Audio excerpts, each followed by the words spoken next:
First of all, you must have been stopped hundreds of times throughout the weekend. 2017, what a year. Sum it up, because surely in your wildest dreams, after 2016, you never expected to come 3 points shy of a title win. No, for sure, mate. I mean, 16 was a year that we don't want to look back and remember, really. It was quite bad with the results and everything. And then, obviously, we got Brookes on board for 17 and everything come into plan, really. It was good. And it was the same crew, really, that we had in 16. It's just that everybody gelled. We got on with the job. And to say we'd be 3 points shy at the end of the year, like you say, it's just a dream, that is. We didn't expect that. If we was looking to just get into the showdown at the end of the year, and that was it, really. Exactly. And when you signed Josh, did you have the feeling that this could be something really, really special if everything falls our way, which it almost certainly did? Yeah, for sure. I mean, like I say, it couldn't be any worse than we had in 16. It was very frustrating for everybody in 16. And once we got Brookes on board and we knew we had to up the game a bit and pull everything together and make it happen. And like I say, to get in, we was just planning for the showdown, really. That's where we was. And we'd take it from there if we got in, and to have some podiums through the year would be really great. But it's been quite exceptional.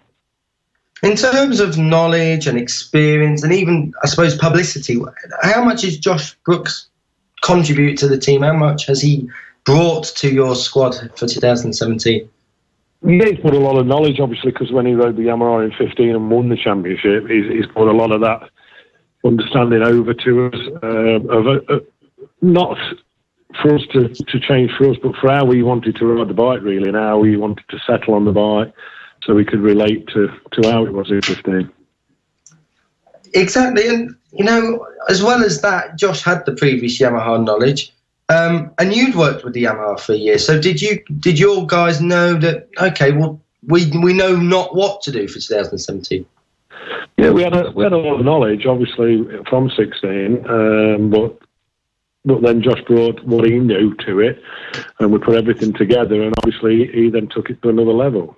And the guys adapted to him as well, so it made it a good team combination, really. Indeed, yeah. Sorry, go on. Yeah, that's what it was all about, really. Everybody pulling together, from the tyre guys to the truck drivers and everything, all the crew chiefs and mechanics, and Gary, my son, who runs the team, and because he did a lot with the electronic side, and then obviously Josh brought Stuart in, his crew chief from 15. And he joined the team and everybody, and it was one big happy family. It was good. It really was, and probably the happiest moment of the year was Thruxton Race 1. Your first win in British Superbikes. How did that feel, seeing that? Yeah, for sure. It was amazing. I mean, to do what, to come through from where he was in sixth and start on the lead and then to carry on and win, it was amazing. It was that was unbelievable. To me, we got that right, because Thruxton's quite an hard circuit for the tyres and suspension and everything, really. But it's actually Josh's favourite circuit. Yeah. And we said if we're going to go well, we're going to go well there, and we just made sure everything was right, fresh engines. So, because Thruxton's quite demanding on engines and everything, and obviously we dialed everything in, and it come good. And then unfortunately in race 2, he lost the front end in that left turn, and subsequently we didn't score any points. That was it. And you say race 2. What have been those difficult points of 2017? I mean, I suppose looking back on it with hindsight, Cadwell Park must have been really difficult, considering Josh has gone so well there in the past.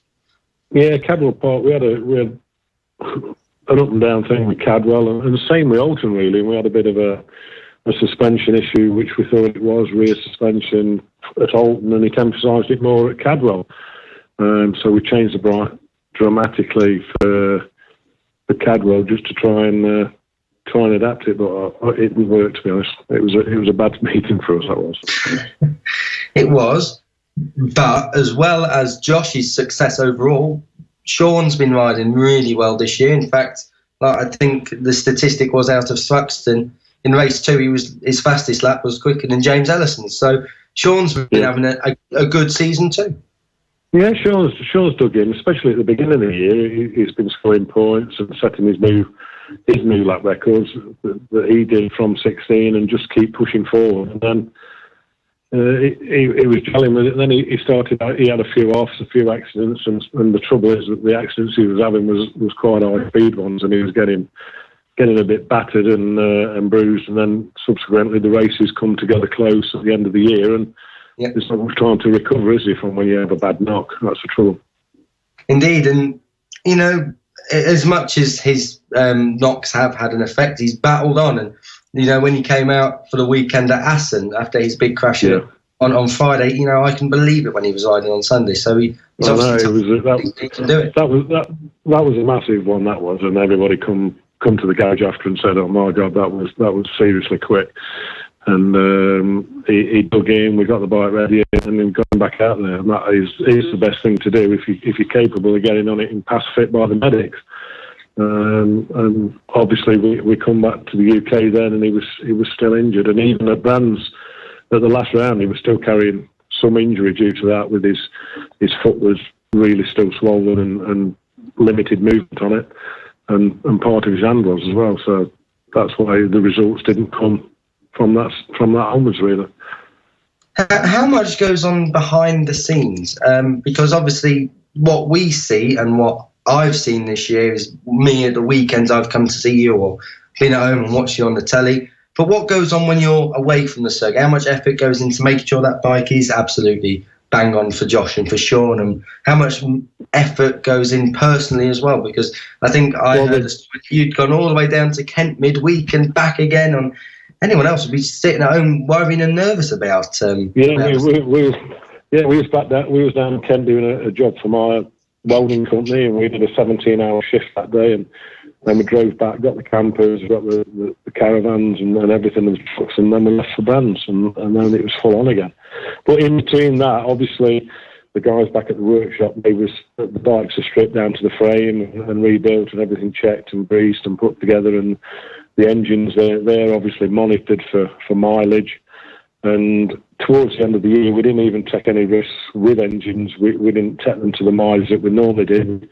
We refreshed them early with pistons, rods and shells around the crank, and then new valves as well, just to make it doubly sure that everything was all right. Exactly. And how much does all that kind of mean to you when it does go right? You know, you put all the effort in, and when you see Josh Brookes winning the last race of the year, or winning at Thruxton, or wherever it will be, what does that mean to you? Well, that's amazing. I mean, when you're working through the year, I mean, you always have some lows. Every team has lows, and then once you have one good result, it just picks everybody back up again, and you're up there again. So it is quite special. And to be honest, it's not for me or Trace or Gary. It's for everybody involved, really. It's all the team. It's one big team, isn't it? It's everybody that counts. And without them being there, the team's not what it is, for sure. Yeah, quite right, because at the end of the day, it's a team effort, and everyone has a little bit to chip in, whatever their skill set is. Yeah, for sure. No matter what part they're playing, they're all there to do a job, and the guys that have done it this year are just amazing. They've all got on and done it. No quibbles, no arguing. They've just got on and done what they've had to do, and done it a top job as well. Can't fault any of it. Absolutely. One question I think everyone wants to know is, you are a privateer team that you don't get no support off Yamaha, very little support off Yamaha, and to beat the factory-supported team, that must mean a lot to you.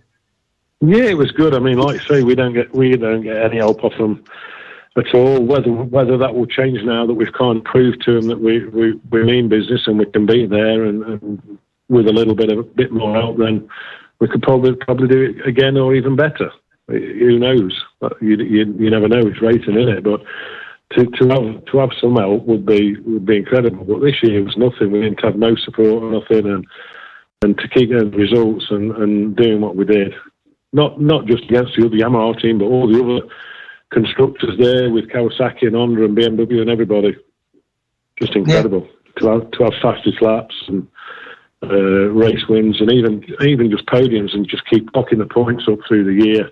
to make sure that we was in the Showdown. I mean, you look back at the stats, and there was only 2 riders in it that haven't been out of the top 6 all year. That was Josh and Leon.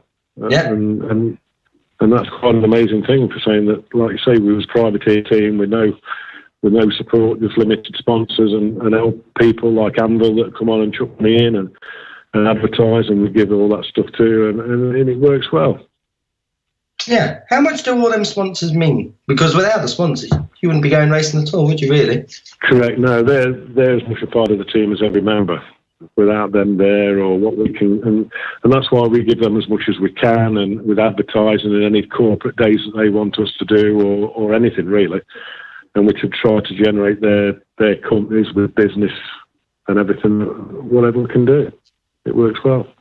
Yeah. At what point of the year did you start thinking this could happen? Josh Brookes could do the big one for us this year. What did you ever think that at any point in the year, or even in the final race? I didn't, to be honest, because obviously we, like I say, the main goal was to get in the Showdown, and then we got in it.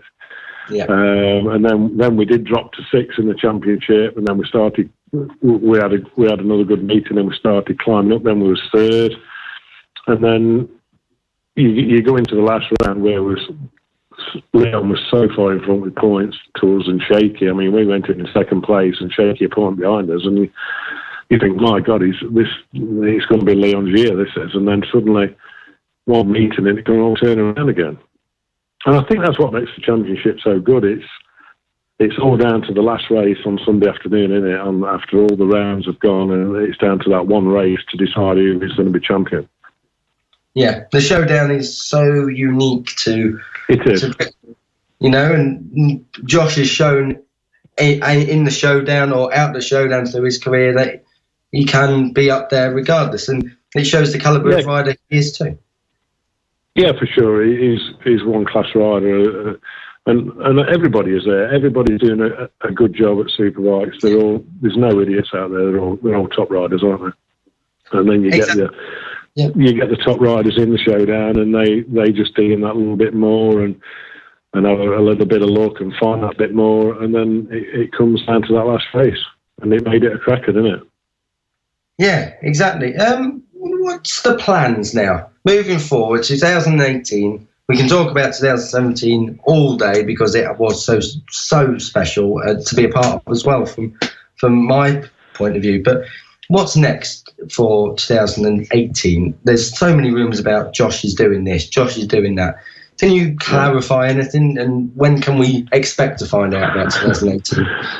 I think in the next couple of weeks there'll be some news out of stuff of what's happening and where people are going and who's coming and what's happening. So, yeah, I think it won't be far away for sure. But, yeah, we'd like to be there again, doing it again. And obviously, like I said to various people, we just need a bit more help to come and do it better. And push on and give it another good shot, really, to prove to people that it wasn't just a one-off and we can do it again. With the success that this year has brought, are you now looking at maybe expanding to stock thousands or super sport or even road racing? Is that on the horizon, or are you staying grounded? Well, Superbikes? Yeah, I think we're just gonna. We have our offers to run people in stock thousands as well, but I think just to do the superbike, I think is enough focus for what we need to do, really, just to keep our feet on the ground and just keep plugging away at what we're doing. Really, we don't want to get away from that and spoil what we've already got, really. Okay, right, that's my questions, but there's a couple of questions I want to put to you. Andrew George has asked, what's the difference between James Rispoli and Josh Brookes? Just experience, I think. I mean, James is still learning. He's got a long way to go. And Josh has been there, and he's been riding for a lot longer, and he's got a lot more experience. And he kind of gelled with the Yamaha, didn't he? Josh did, and it suits his riding style. And he proved it this year, for sure. Yeah, and Andrew George also has put a statement out regarding the rumour mill again. Apparently it's going to be a straight swap between Josh Brookes and James Ellison. How much clarification can you offer us on all of that? Because, like we say, it is a rumour mill, and some people love speculation, but we'll hear it from the horse's mouth. Is there anything you can confirm about that, or apart from that, I don't know about a straight swap, but we'd have to see. But like I say, in the next week or 2 weeks, you'll soon know what's happening for sure. No problem. No problem. Rob Winfield, absolute pleasure to chat to you again, because I spoke to you on Sunday night anyway. But thanks for coming on the show on Wednesday, and we wish you all the very best if we don't talk to you before then for next season. Mate. Been a pleasure this year. Thanks for having us, and thanks for everybody that's been involved with us and all the people supported us through the year. Really, really appreciate it from everybody. That's great.